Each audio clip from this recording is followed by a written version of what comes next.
Hello, everyone. Welcome to Get Your Business Ready to Sell by Next Year. Just a quick acknowledgement. This is a pre-recorded webinar that's being broadcast, so I'm not here live, but I am here to share some valuable insights into selling your business. So grab a pen and some paper, and we're going to take some notes. Lots of content here, and hopefully you'll find this valuable. So we're going to look at sort of 5 things. Number 1, strengthen your business before you sell, so that actually you can take advantage of the work that you're doing, of owning a business now, running an organized and profitable business. Number 2, know exactly what you need to do to sell your business and to set it up for success. And this comes in the form of a handy checklist, which we'll talk about later. Number 3, identify and avoid selling traps. There's a few of them. Number 4, dodge awkward and often costly transitions once you actually sell. So plan for that in advance, and then how to proceed afterwards. And finally, of course, you want to find out why preparing your business for selling actually makes your business more valuable today. So let's get started. We just want to touch base on that valuable resource I mentioned, Get Your Business Ready to Sell checklist. You'll receive this checklist at the end of the webinar as an attendance prize. This thorough checklist covers everything you need to sell your business, from financial records to organizing your assets to who you need to contact. Refer to this checklist for clarity and motivation as you prep your business for sale. Even if you're not planning on selling it right now, this is still a really valuable asset. So it's exactly the tool you need to take the ideas we talk about in this workshop and turn them into concrete, positive actions for your business. This checklist is from our comprehensive small business training program, Organized and Profitable. We actually have a new book for our program. Pretty excited to share that with our students. After Organized and Profitable, you'll feel more confident and equipped with the tools and resources needed to run a successful small business. Our training uses the power of systems to strengthen your business results and solve your biggest frustrations in all areas, including finance, hiring, your own leadership, marketing, and operations. So, hey, if you haven't met me yet, my name is Beverlee Rasmussen. I live in beautiful Langley, British Columbia, Canada, with my life partner, Brent, my best friend. We've been married 25 years this year. Excited about that. I sold my first business 21 years ago, which sparked my career in small business coaching. Selling this business has brought me to a whole new level of entrepreneurship. I've experienced the full cycle from this crazy idea of starting my own business to building and running a successful company, to the sale, walking out the door with my head held high, that I built something from nothing and got paid for it. Since that day, I've been helping other small business owners have that same success. Along the way on this journey, I spent 3.5 years working for Michael Gerber, the author of The E-Myth.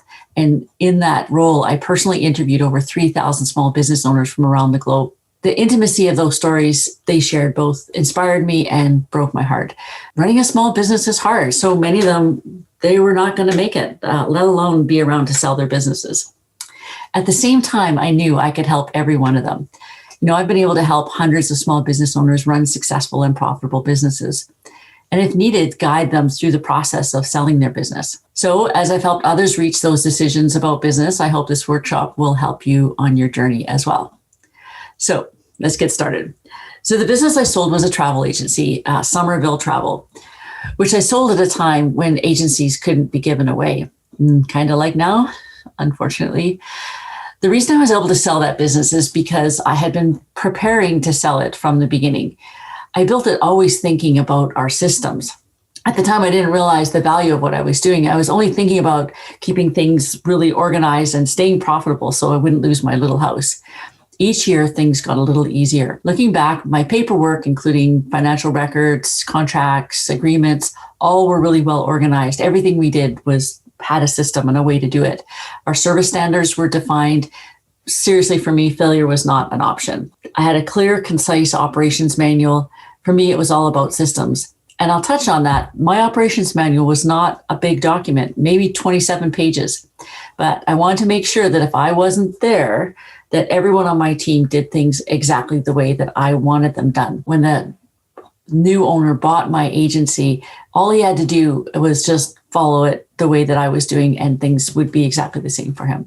At the end of the day, it was the fact that I had built the business to run independent of me that made my business valuable. Out of the 3 agencies that the owner could have purchased, the reason that he picked mine was Mine was the only one that ran independent of me. The other two agencies, the owners were selling, and they were probably selling about 25% of the revenue. I was selling 0% of the revenue, and I was still making the same money. We still had the same, all our other numbers were the same, but mine ran independent of me. So someone could come in, run that business, make the same money I did, and it was worth it for them. Okay, let's dive into some common misconceptions about selling your business. So the first one is, I'm never selling my business. Why should I even think about this? Well, think about it like when you sell your house. As soon as you think about selling, you start cleaning all the spaces. You look at all the cracks and broken fixtures that you've ignored for years. Say that cupboard that doesn't close right, or the broken fan in the bathroom that's been causing residue buildup. When you get ready to sell your house, you fix everything up that you've been dealing with so that the next person doesn't have to. So now, what if you thought your house was for sale? Your house would be immaculate. You'd never have to worry about messes. Your cupboards would be fixed and your bathroom would be fresh. Suddenly, your problems aren't fixed for someone else's benefit from, they're fixed so that you can benefit from them. So the same thing occurs in your business. When you mentally prepare your business, you start noticing the broken systems. Why haven't we fixed the P in our open sign so it lights up again? Our storage room is a mess potentially. Why isn't it cleaned? When you imagine your business is for sale and other people are going to look at it, then you can quickly identify any of the missing systems and in turn increase the value of your business. So the second part is your business is worth more than you realize. So your business has equity. Most business owners don't think about building equity because they're too busy just repeating the technical tasks of the work that they do every day. Or they look at their daily sales, not the overall picture. They don't realize that they're actually building something of value. Think about this. Your operations manual, according to business brokers over the years, is worth at least $40,000. A marginally profitable business can be even worth more. Your ops manual is valuable because whoever buys the business now has an instruction manual on how to make money with your business. How nice would it have been to get a how to run a profitable business manual when you first started? I know I'd pay for that. So the third thing is, if I have to sell my business, I'm a failure. Really? It's not true. Sometimes selling is for the right reason because it's more profitable than keeping your business and gives you the freedom that you've been searching for. So few business owners sell when really it's the best move for them. When you sell, you're a hero for them to look up to, an example of a successful business owner. You're not a failure if you sell. You're actually smart, strategic, and optimistic. Think of it like this.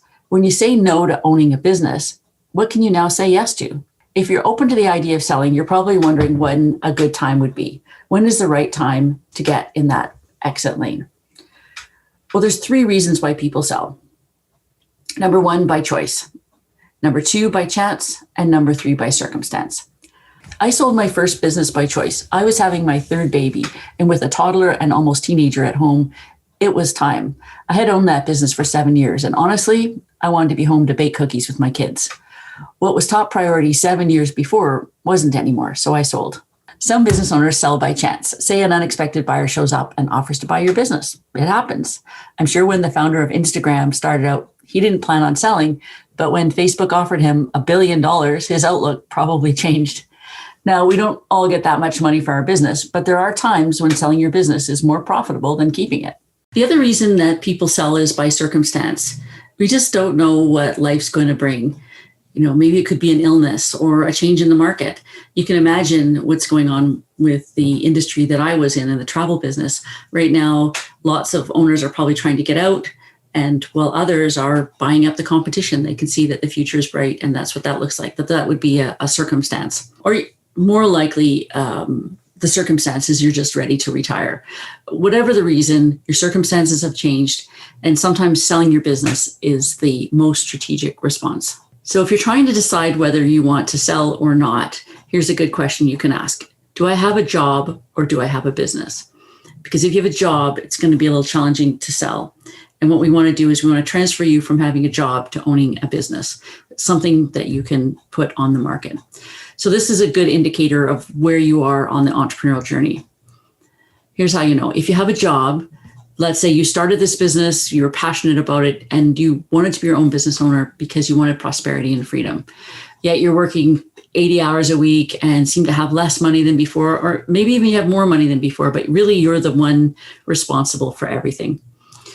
Maybe you dream about going on a balmy beach getaway for 2 weeks in February, maybe post-COVID, but you know it's never going to happen because when you're gone for 2 hours or 2 days, let alone 2 weeks, your business is in trouble. The other indicator is if you haven't been able to build a reliable team and you're stuck still doing everything yourself. Most small business owners, they want to own a business, but instead end up being self-employed.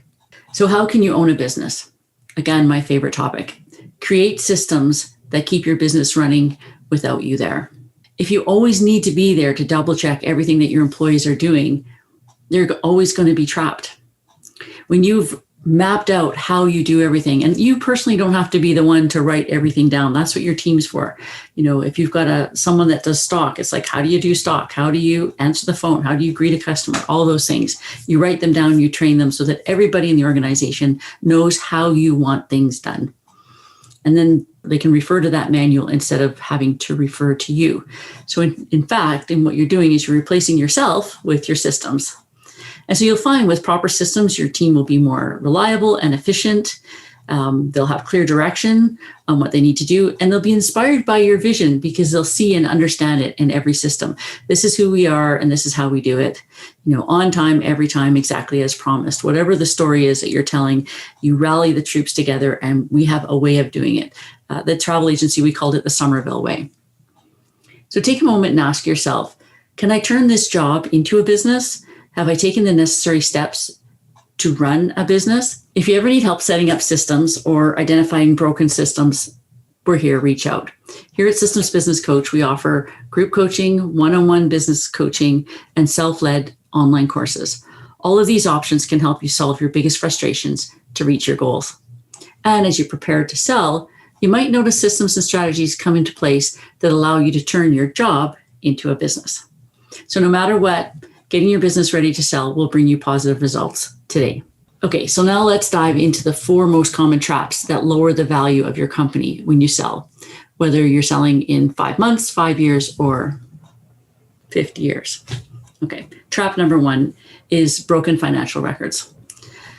Some small business owners, super common, many small business owners don't have their financials up to date. Their records are off, and it's hard to tell the true value of the company. This is the sign of an unorganized business that's not ready for sale. And having these records not in place depreciates the value of your company today. So that would be the first one, getting your financial records in order, getting that house in order. Trap number 2 is taxes. Have you written off tons of personal expenses to avoid paying taxes? And as a result, your company hasn't shown a profit? It doesn't look very good to a prospect who's hoping to make money after buying your business. And every prospect wants to make money. This trap really leaves you with nothing to sell. So you had this great idea, you've avoided all these taxes for all these years, and now you have no equity because you've got no profit. So take some time to review your tax returns and your financial statements with your accountant before you think about selling. If you get that information out too soon and it's showing that you're losing money, again, cat's out of the bag, and you won't be able to. It'll be difficult to pull that back. Sometimes it takes a couple of years to sort that one out. Trap number 3, lost or unorganized paperwork, your leases. Think about when it comes to sell, you want to make sure all your paperwork's in order. Company history, purchase that you made, sales trajectory, software, assets, contracts, agreements, as I mentioned, leases. And you want to make sure your operations manual is up to date. Not only do you want to organize this paperwork so it's easy to find, I suggest making copies of it so potential buyers have easy access to the information that they need. Of course, with a non-disclosure agreement, and you don't want them running out of your office with your operations manual, especially if it's the competition. So anyway, don't worry, get your business ready to sell. Checklists will cover all the paperwork you need to get organized. So trap number 4 is a big one. And this is, again, has a direct attachment to the money that you're going to make when you sell this thing. Trap number 4 is undervaluing yourself. And this isn't just a trap in business, but in life too. Hey, you're worth it. And when you don't reflect your worth financially, then it can come back and haunt you when you go to sell. If you're not paying yourself a market wage, like a fair market wage, then your numbers will be offside and not reflect the true cost of running your business. Just because you're doing the work doesn't mean that labor is free. And the purchaser will see right through it. when they look on your income statement and your wage where the number where your wage should be, that's one of the first questions they'll ask, and it's not there, you've got a job and it'll be impossible to sell. The new owner will expect to make money. So with that in mind, and this is great for thinking about today, even before you want to sell, let's get that fair market wage into how you operate your business, making sure that, for example, if you're a hairstylist and you pay all your other stylists $65,000 a year, make sure that you're paying yourself $65,000 a year, plus the profit, plus whatever dividends or whatever you and your accountant work out. So it's not, if you go through your whole business cycle and you're just taking enough and you're putting it back in the company, there's a place for that. But at some point, very early, and it's not 5 years, is that this business needs to be paying you a fair market wage. So that's a really big consideration when someone's coming in to look at your business. Also, consider this as well. If you own your building and you need to value yourself as a landlord, make sure you're paying yourself market rent rate. Your sale price can go down if you haven't been paying proper rent. Okay, now let's say you're ready to sell. You've got your operations manual in hand, you've got your systems, you're free of all financial traps, and you've got your handy get your business ready to sell checklist all checked off when you'll get after you do this workshop. You got everything together. So what's next? So let's talk a little bit about dodging some of the transition traps. As you go through the process of selling, there's 4 questions that a small business owner will bump up against. Number 1, should I sell it myself or should I use a broker? Number 2, super common question is, how do I negotiate a price, or how much, what is my business worth? Number 3, what about taxes? That needs to be considered. And 4, should I stay or should I go? So let's look at the first question. Should I sell it myself or should I choose a broker? So I recommend working with a broker, with a professional broker. You've put too much time, love, energy to get less than what your business is worth. It would really suck to lose out on profit that could have easily been saved by working with a broker. I mean, they're professionals. They know what they're doing and add a lot of value. Similar to when you're selling your house, more likely you'll sell your house using a real estate broker. There's a lot of affordable models, from commission-based to monthly payment plans that you can use. Selling a business is an emotional time. To help mitigate those emotions, work with someone you trust, but also someone that's neutral towards your business. So quick note, some brokers offer business consulting to help get your business ready for sale. That can be really valuable, but be careful. This could be all that they're selling. There's a chance that they don't have a good track record of actually selling a business. So just like hiring a CFO or some other important financial person in your company, use the same due diligence to hire your business broker.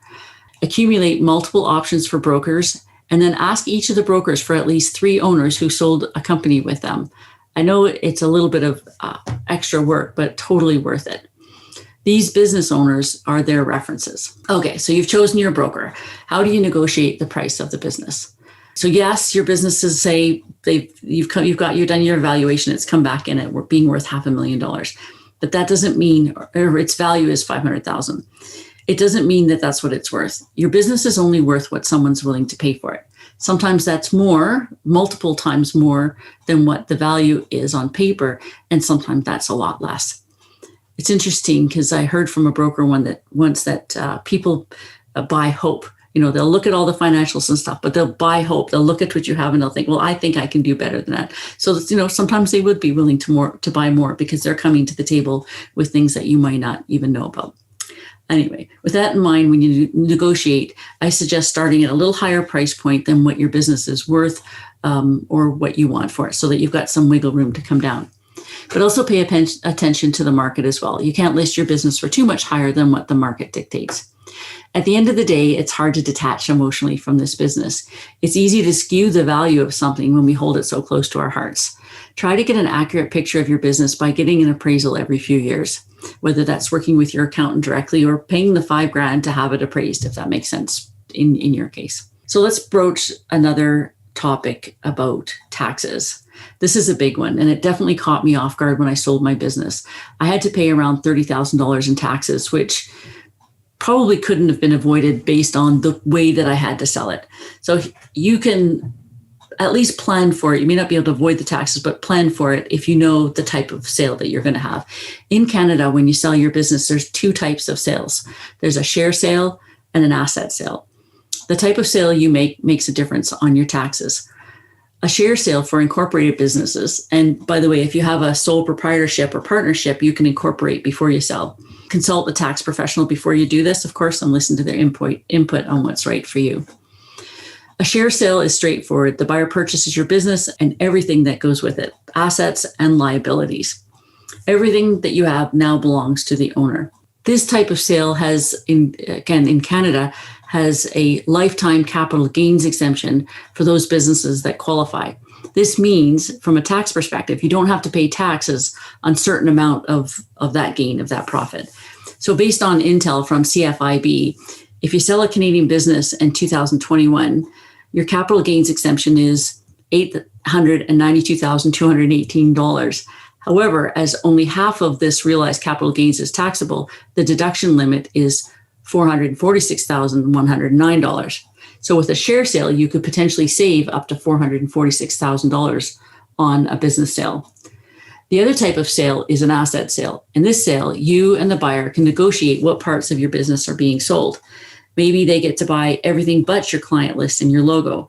And an asset sale is fully taxed, so no capital gains exemption here. This could be a preferred way for you to sell it, even though you do have to pay taxes on it if you've got a large amount of money in the company and you want to have that money continue to pay you out over time. So most buyers don't want your corporation in a share sale in fear that they may be lingering lawsuits or employee disputes. You know, if they buy a share sale, they get everything, and I mean everything. I had a client, he bought the company off his boss, and 16 years later, there was a lawsuit on a building that the boss had built, and his insurance had to cover it. I recommend talking to a tax professional about all the ins and outs of share sales versus asset sale. It might take a few extra hours, cost you a bit of money, but it's totally worth it. Yeah, looking back, I would have spent a little bit more time preparing for that. So I recommend having that conversation long before you ever plan on selling, because it depends on how you do it. So, and finally, the last part of this is, should I stay or should I go? So you've gone through this whole process of selling, you've negotiated your price, sorted out your taxes, and secured a broker. And the business is officially not yours anymore. Throw a dance party, have a glass of champagne, whatever you do to celebrate this great business win. Well done. So now it's the transition period of giving your systems and team over to the new owner. Like a new hire, it's great to have someone around to train the new owner. You can do this, but don't commit to staying for too long. Probably likely a year is too long of a transition period. I recommend max 3 months. It's really common to say, oh, I'm going to stick around for a year. You might not be that comfortable. When I sold my business, I couldn't stomach the changes that the new owner made. The staff treated me poorly because they were mad that I was no longer their boss. They actually liked me better than the new one, but they felt betrayed. It honestly sucked to go in there and watch the quality of what I built go downhill. He actually didn't follow my systems, which was unfortunate. I wouldn't recommend that experience to any of you. The other thing is that when you go, take as much money as you can up front. No, they are not going to pay you over 10 years. That's a trap. Ideally, you want to get 80 to 90% of the money right away, and the rest can be paid back over a year. Keep it really tight. There's lots of ways the new owner can get out of paying you. So get your money before you find out. Also, there's this thing called earn-outs. Don't be fooled by them, which is the idea that you, the seller, will get more money in the future if the business achieves certain agreed upon goals, financial or otherwise. With this arrangement, at best, you can save a bit on taxes. The worst is that you can lose a ton of money and lose your business, what you had as a business. So as the saying goes, a bird in the hand is worth two in the bush. It's better to hold on to what you have than risk losing it by trying to get something better. There's lots of shysters out there, so be careful. Again, work with your professionals. Selling your business is hard, and with the right steps in place, you can make the transition as smooth as possible. As promised, I'm going to send you your Get Your Business Ready to Sell checklist, absolutely free. It's such a valuable tool. It lists everything you have to have in place in order to sell. I hope you get to use it and have that sense of freedom. I remember the day that I handed over the keys, and it's a pretty amazing thought that I built something from nothing, built it, ran it, and sold it. And so you can put that feather in your cap once you've done that. It's a good feeling on the other side. Even if you don't sell it, you can use the checklist to help get your business organized so that you can benefit greater from owning the business now. In addition to the checklist, I want to offer you another valuable resource, a free one-on-one coaching session. When the leader of an organization has a business coach, they can achieve their desired business results and find more fulfillment in their work. Plus, if you're feeling overwhelmed, sad, or conflicted over selling your business, a certified systems business coach has the tools, resources, and questions to ask to solve your business frustrations and help you reach the outcome to meet your desires. Our coaching sessions are valued at $350, and you can book one for free right now. In your free session, you get a confidential and comprehensive business assessment with one of our certified systems business coaches. It's a full 90 minutes of direct one-on-one coaching and feedback for your business. Okay, it's a wrap. Thanks everyone for attending. Your attendance prize, Get Your Business Ready for Sale checklist will arrive in your inbox shortly, along with a link to sign up for your free coaching session. And remember, the systems you put in place now will make your business more valuable to you and to the future new owner. Here's to a profitable and fulfilling outcome for your small business, whether that means selling or staying. Just know whatever you decide to do, me and the team at Systems Business Coach are here to help. And a big welcome to everyone who has signed up for the free coaching session already. Thank you. Thank you all. See you next time and enjoy your entrepreneurial journey.